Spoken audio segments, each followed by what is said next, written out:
Dito tayo kumuha ng idle up to. Pinagputol-putol natin para makabitan natin ng idle up yun. Yan. Putol-putol natin yan. Pinambert lang natin. Pinaghalo-halo lang natin yung pyesa. Share ko lang. Ito dati walang idle up ng aircon. Ngayon kinumbert ko siya na galing sa Mazda 323 pamilya. Ito kinuha ko lang tong idle up na to, kinumbert ko lang siya. Ayan, kung makikita nyo, dapat ang tornilyo diyan dalawa. Ay dahil hindi para sa kanya ito, dahil hindi para sa kanya yan, gawa tayo ng sarili nating bracket. Maglagay tayo ng spacer na tubo, steel tube, para lumibel dito sa minor niya. Ito. Dito. Yan. Para lumibel. Pagka nakakatakan yung RPM niya. Yan. Kasi ang dati nito, wala na talaga to. Tapos ang kanya 900.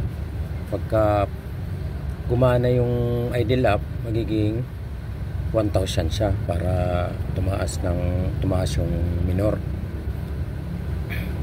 Kaya ginawa ko, kinumbert ko. Ayan. Share ko lang din sa inyo. E2000 Mazda power band. DIY tayo. Kung dati wala, mababa talaga yung minor niya pag naka-aircon niya. Testing natin para malaman mo. E2000 pala ito, ginawa natin aircon. Ito ngayon yung minor niya, 900 na minor niya. Pagka in-aircon natin, magiging 1,000. Ayan.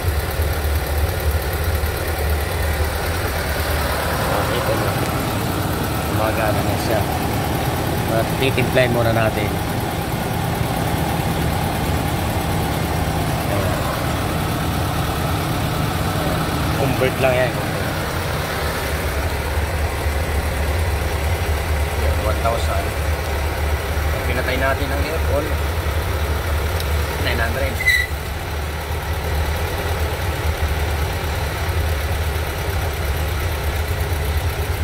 Bababa ng 900.